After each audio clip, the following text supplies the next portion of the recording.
Hello everyone and welcome to my YouTube channel. This is me Divya Narang, your educator.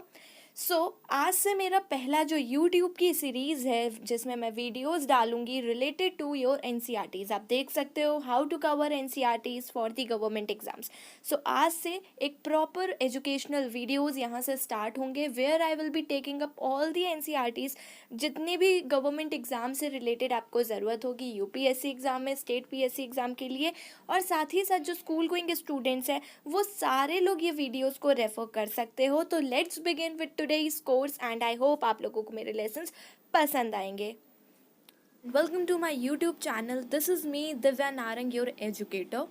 जैसा कि हम already discuss कर चुके हैं कि हम अब यहाँ से स्टार्ट करेंगे अपनी एनसीईआरटीज़ का डिस्कशन.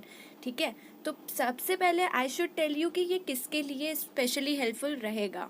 फर्स्टली जो अपने स्कूल्स में हैं, अपनी पढ़ाई कर रहे हैं, तो वो जो ये सब्जेक्ट्स पढ़ते हैं उनको भी ये सब्जेक्ट्स में काम आएगा. और साथ ही साथ जो कोई गवर्नमेंट एग्ज़ाम की प्रिपरेशन कर रहे हैं that needs proper go through to the NCERTs. ठीक है, तो उसके लिए भी आप मेरे इन कोर्सेज़ को रेफ़र कर सकते हो. Am I clear to everybody? तो आप क्लास 9th की इकोनॉमिक्स को डिस्कस करेंगे. तो जो स्टूडेंट्स क्लास 9th में हैं, इकोनॉमिक्स में डिफ़िकल्टीज़ हो रही है, they can see my lessons. Plus जो हमारे UPSC exam, state PSC exam जिसमें भी आपके ये सब्जेक्ट की ज़रूरत पड़ती है, तो in from the basic I will be starting with the economics. So you can have a look on this. और अगर आपको ये समझ में आए तो प्लीज़ कंटिन्यू करते रहिएगा मेरे के लेसन्स को देखना. पहले हम एक बार जल्दी से देख लेते हैं कि क्लास 9th की बुक में क्या है, हम कैसे कवर करेंगे. तो इसको हम एक बार जल्दी से गो थ्रू कर लेते हैं. कंटेंट्स, अगर आपके पास एनसीईआरटी बुक है तो वेरी गुड. नहीं है, आप पीडीएफ डाउनलोड कर सकते हो. अगर आप लोगों को पीडीएफ्स भी चाहिए तो आप मुझे कमेंट सेक्शन में बता दीजिएगा, तो आई will be providing the link from the next lessons. Clear? हम आज समझ लेते हैं कंटेंट्स इसके क्या है. इसमें 4 चैप्टर्स हैं. There are 4 chapters.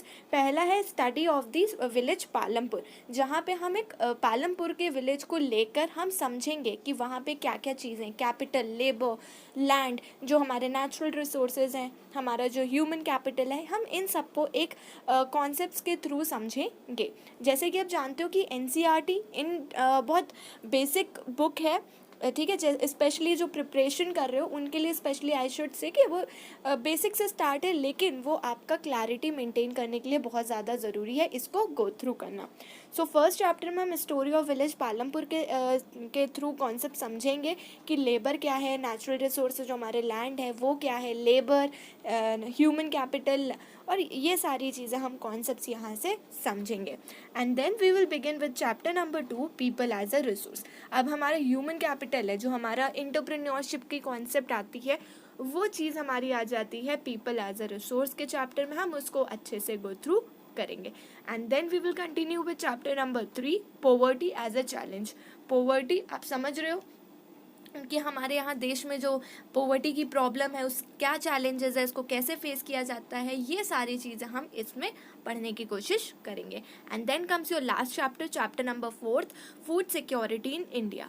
फिर हम इसको कंटिन्यू करेंगे और इसी के साथ हम अपनी 9th क्लास की एनसीईआरटी भी हम अच्छे से पढ़ लेंगे.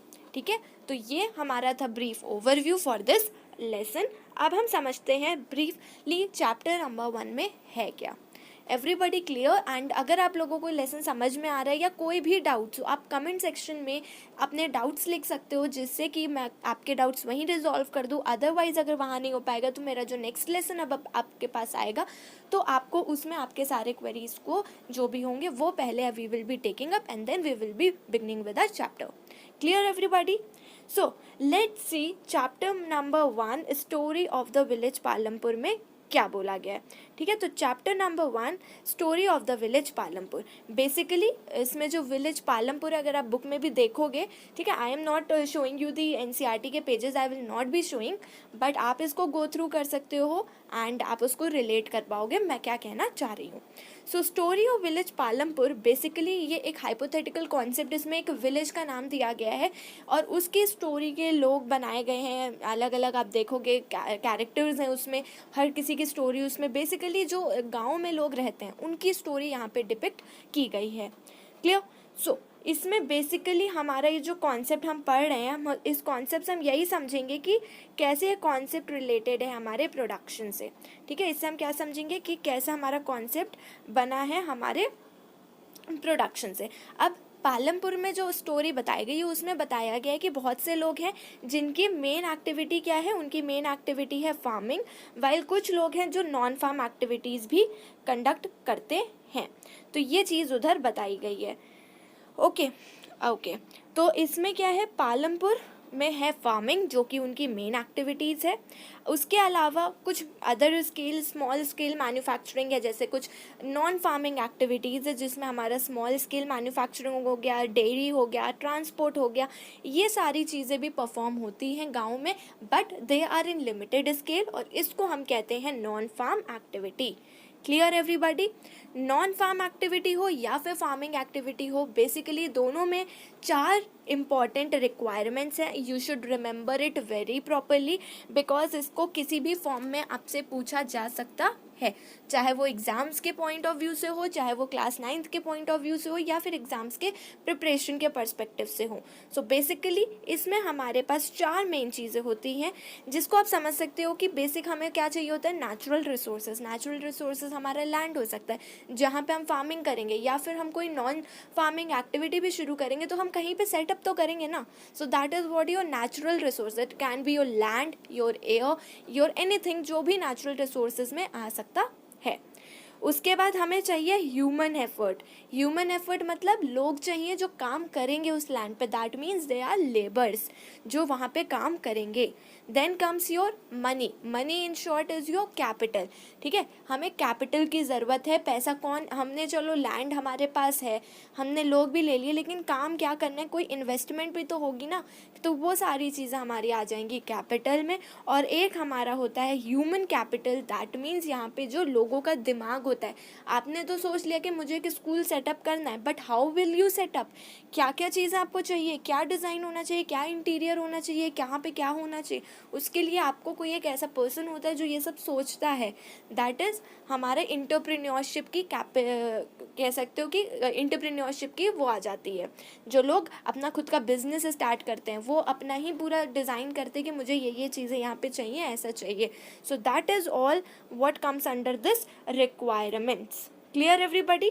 सो इसी से हमारा मेन वेरी इंपॉर्टेंट कॉन्सेप्ट आता है इस चैप्टर का, that is your organisation of the production. Very important, आप इसको इग्नोर मत करना, this is very very important. हम ऑर्गेनाइजेशन ऑफ प्रोडक्शन बोले या फिर फैक्टर्स ऑफ प्रोडक्शन बोले, बेसिकली एम क्या है, हमने बोला हमारे पास गुड्स हैं, हमने बोला कि हमें अगर फार्मिंग भी करनी है या जो भी काम करना है तो कुछ हमारे गुड्स होते हैं, कुछ हमारी सर्विसेज होती हैं जो कि हमें चाहिए होती है। सिंस हमें पता है यहाँ पे लोगों की अनलिमिटेड वांट्स होती हैं, अनलिमिटेड डिज़ायर्स होती हैं, उसको फुलफ़िल करने के लिए, उसको कंप्लीट करने के लिए, उसको लोगों तक प्रॉपर तरीके से, बिकॉज हमारे पास लिमिटेड रिसोर्सेज हैं बट हमारे पास अनलिमिटेड वांट्स हैं लोगों की, तो इसको फुलफ़िल करने के लिए we need to have an aim कि हम गुड्स और सर्विसेज प्रोड्यूस करें जो कि हमें चाहिए।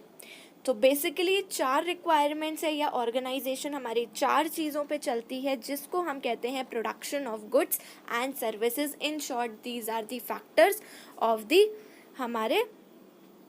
ये हमारे हो गए factors of the production. Clear everybody? Okay, अब हम एक एक करके डील करते हैं कि क्या है। First one is your land, second one is your labour, third is your physical capital and fourth one is your human capital. तो ये 4 चीज़ें हैं हमारे पास। पहला है land, as I already discuss, कोई भी सेटअप करोगे तो यू नीड नेचुरल रिसोर्सेज। आपको क्या ज़रूरत है, आपको नेचुरल रिसोर्सेज की ज़रूरत है, तो दैट इज़ योर लैंड। इसमें हमारा लैंड हो गया, फॉरेस्ट हो गया, मिनरल्स हो गए, ये सारी चीज़ें आ जाती हैं। Clear everybody? Okay, then comes second is your labour. Labour अब क्या होता है, जैसे अभी आई ऑलरेडी सेड कि हमें अगर हमने कोई सेटअप किया है तो हमें ज़रूरत है कि वहाँ पे लोग भी काम करें, ठीक है। तो ये होता है हमारा लेबर। जस्ट सेकेंड, यस, तो ये हो गया हमारा क्या, लेबर। लेबर जो हमारे लोग काम करेंगे। अब लेबर्स भी आप दो तरीके से समझ सकते हो, कुछ होते हैं हाईली एजुकेटेड वर्कर्स और कुछ होते हैं मैनुअल वर्कर्स। जो हाईली एजुकेटेड वर्कर्स होते हैं वो कुछ स्पेसिफिक काम करते हैं। अब अगर आप समझ लो आपके स्कूल में भी कितने सारे लोग काम करते हैं, वहाँ पे टीचर्स हैं तो हाईली एजुकेटेड है, तो वो उस हिसाब से अपना, आई एम नॉट सेइंग कि दे आर लेबर्स, बट एक तरीके से आप एग्जाम्पल समझ सकते हो कि अगर आपका एक स्कूल भी है तो स्कूल में आपके प्रिंसिपल ने या जो वहाँ का हेड है उसने वो डिज़ाइन करा कि उसको ये पूरा एक स्कूल का सेटअप करवाना है, तो वो कौन होंगे, वो ह्यूमन कैपिटल में आएंगे, बिकॉज उनकी नॉलेज और उनकी एक्सपर्टीज़ के थ्रू ये सारी चीज़ें एक एंटरप्रेन्योरशिप की वजह से उन्होंने ये सेटअप करने का सोचा, तो वो आ जाएंगे ह्यूमन कैपिटल में। क्लियर। वहाँ पे जितने लोग भी काम करते हैं, टीचर्स हो गए हमारे और भी कितने सारे वर्कर्स हो गए, तो ये सब भी हमारे आ जाए। तो कुछ हाईली एजुकेटेड होते हैं कि वो सिर्फ पढ़ाने का ही काम करता है, बाकी जो जिनके पास इतनी नॉलेज नहीं होती है वो आपका बेसिक वहाँ पे स्वीपिंग का काम या फिर जो छोटे मोटे काम होते हैं वो सारा देखते हैं। तो ये सब हो गए लेबर्स में। अब अगर आपके प्रिंसिपल ने सोचा आपका स्कूल सेटअप होना चाहिए, तो उन्होंने एक लैंड देखा, उन्होंने वो लैंड देखा कि हाँ मेरे पास ये खाली जगह है, मैं यहाँ पे सेटअप करूँगा, तो दैट इज़ योर लैंड। ठीक है। फिर उसके बाद वहाँ पे अब उन्होंने सोचा कि वहाँ पे उनको सेटअप करवाना है, भाई पूरी बिल्डिंग बनवानी है, तो उनको क्या चाहिए, लोग चाहिए जो वहाँ पे आके ये सारा काम करें, तो they are what, they are labours. Clear. वो हमारे लेबर्स होंगे जो वहाँ पे पूरा सेटअप करेंगे, पत्थर ईटा ये सब ला के पूरा बिल्डिंग्स बनाएंगे, प्लेग्राउंड सेट करेंगे, तो वो हो गए हमारे लेबर्स। फिर अब ऑब्वियस ही बात है कि अगर कहीं कोई हम अपना नया बिजनेस स्टार्ट करते हैं, चाहे वो बेसिक एक कैफ़े खोलने से लेकर एक कोई शॉप भी खोलने तक की बात हो, तो हमें कुछ इन्वेस्टमेंट की ज़रूरत होती है, हमें कुछ वैरायटी ऑफ इनपुट्स की ज़रूरत होती है एट एन इनिशियल स्टेज, जहाँ पे हमें आउटपुट नहीं पता क्या होगा, but we need a variety of inputs और हमें अपना पैसा इन्वेस्ट करना पड़ता है।